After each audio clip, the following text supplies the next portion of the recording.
So I'd like to start by thanking Ben, Hanisa, and John for organizing this workshop and for having me, and to all the other speakers for their great talks.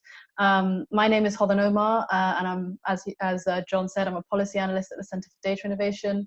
And so I'll be bookending this workshop by giving a view of the various types of policy approaches in place to increase human control over AI systems. Just see if I can move this forward. Yeah. So I'd like to start by looking at the AI policy landscape quite broadly. At the global level, AI regulation principles on AI are being thought about by both by international organizations like the OECD, but also by international forums like the Group of 20. Then on a national level, the effort to actually develop and execute a strategy on AI is being led by the Office of Science and Technology Policy. And then there's a kind of narrower focus on the use of AI for specific applications like autonomous vehicles, autonomous weapons, or autonomous medical devices that's being thought about by federal agencies like the Department of Defense, Department of Justice, Department of Transportation, but also being thought about and targeted at independent agencies like NASA, the GSA, or the Federal Trade Commission. And I want to stress that I've only shown here a few examples of the agencies in these two categories.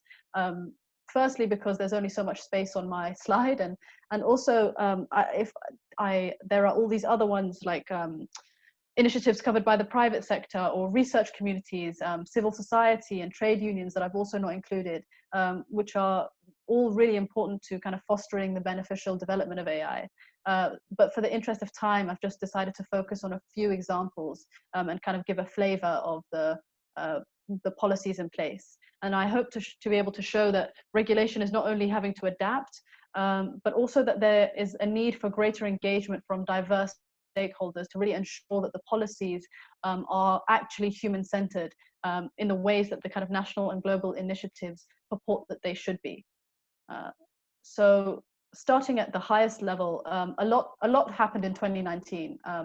In May of 2019, the United States joined 41 other countries in adopting the OECD recommendations for AI. And a month later in June, it also joined the Group of 20 in adopting principles drawn from these recommendations.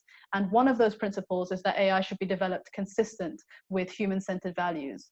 And now what's quite interesting is that the year previous, in 2018, the United States did not sign on to the G7 AI principles. And the G7 are the kind of 7 largest advanced economies in the West. What they were launching a global AI initiative, and the US, I guess, was hesitant because of kind of thoughts that too much regulation would stifle innovation.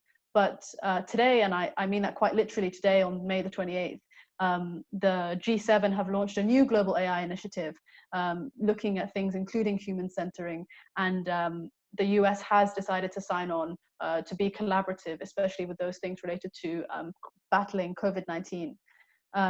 So I haven't actually had time, since it's literally today, I haven't had time to include it in my slides or read much about it, but I know that it's happened, so I thought I'd share that.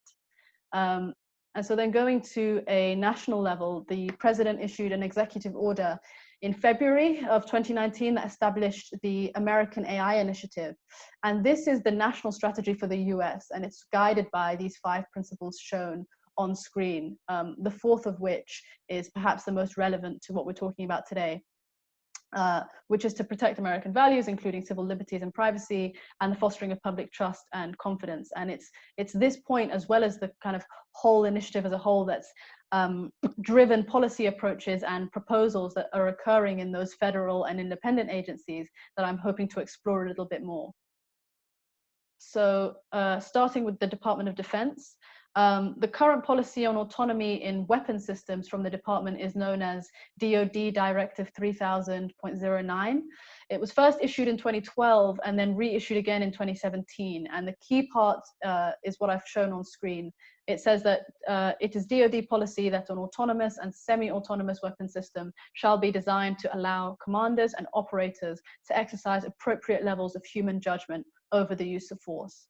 And I'd like to invoke some of the things that Robert Hoffman was saying in his talk, both in terms of looking more closely at the definitions that DoD has, but also thinking about automatic versus autonomy, because the definitions in place, whilst they're clearly related to AI, they're not exactly synonymous with AI, which is why DoD has actually rolled out the Joint AI Center and the Defense Innovation Board. And the chap I've got shown here is Lieutenant Shanahan, who is the inaugural leader of JAIC.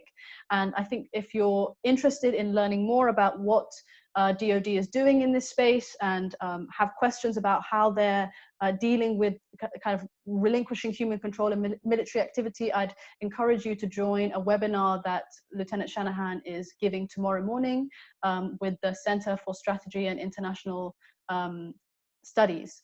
And it's a Q&A as well, so I think this is a good forum for asking questions and also just getting more information in this space, as I don't have much more time on that one. So I also wanted to talk about what's going on in the Department of Homeland Security. So the kind of need for trust and the conversation is also being had around the use of biometric systems like facial recognition technologies that I know we've touched on a little bit today. And the Department of Homeland Security is obviously employing the use of facial recognition for traveler identification at borders and things like that. And one particularly interesting aspect of recent work that's being funded by the Department of Homeland Security is around human and machine teaming. Earlier this week, we actually had scientists from the Maryland test facility kind of give a talk about the work that they're doing. That's a Department of Homeland Security funded biometrics lab. And they gave a presentation about the work that they're doing to test AI algorithmic performance and the different factors that affect it. And I can link their work and I'd be happy to share it if people are interested. But it raises a lot of questions about how best to augment human decision-making with facial recognition technologies. And also kind of gave a different perspective to the policy decisions that are happening in this space, which are quite heavily regulating right now with facial recognition. And although I don't have time to cover it, it's kind of, I hope it's clear that these same questions might come up in the judicial system, where AI can be a useful tool in the analysis of video and image information. So I also want to talk about the Department of Health and Human Services. So HHS is a very large organization. It's the largest civilian agency made up of 11 operational agencies, each with their own branches coming off of them. And one of those agencies is the one I want to talk about, the Food and Drug Administration, who oversee the regulation of AI in medical devices. So traditionally, the FDA reviews medical devices before they go to market, but that kind of traditional framework isn't designed for very adaptive AI and machine learning technologies. And the FDA has recognized this, and they last year on the April the 2nd, I think, or 2019, they published a paper that describes a potential new approach that they're looking to employ. And the key element in this new approach is that they would be rethinking how they manage risk and moving from complete approval beforehand to an approach where they give risk profiles to different companies and then do more post-market surveillance. But the benefits and the impacts of that really need a multidisciplinary approach. And I know that they initially kind of gave this paper out and asked for feedback.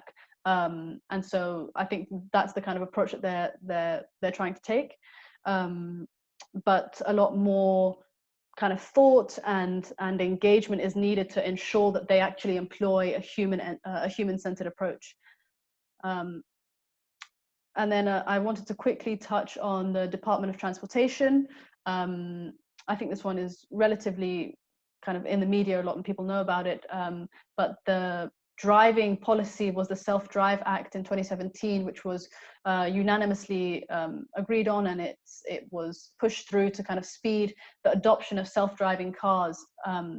But since then, legislation around autonomous vehicles has been quite contentious, as different players in the game have different thoughts on this. The tech industry are really pushing to add more autonomy to cars, but local officials, lawyers, and advocates are quite hesitant to do so. And so, at least in the policy space, there's been a bit of a tension in actually pushing regulation forward. And then finally, I wanted to highlight an example of policies directed at those independent agencies. And the most notable in relation to increasing human control of AI is the Algorithmic Accountability Act. This legislation was introduced in April 2019 by Senator Cory Booker, who's pictured here, and directs the Federal Trade Commission to develop regulations that require large firms to conduct impact assessments to evaluate how an automated system is designed and used, including the training data it relies on, and really assess the risks a system poses to privacy and security and various other factors. And I know that Frank talked a lot about algorithmic accountability, so I won't spend too much time on it, as I probably won't cover it as well as he did. But I really just wanted to give a flavor of the policies that are in place, and what different government factions are employing to increase human control over AI, and how these issues differ in different contexts, but also to show that moving forward, policymakers need to engage more deeply with academics, industry, and civil society to actually align to the human-centered values that we are agreeing to at a national and global level. And so with that, I hand back over to John.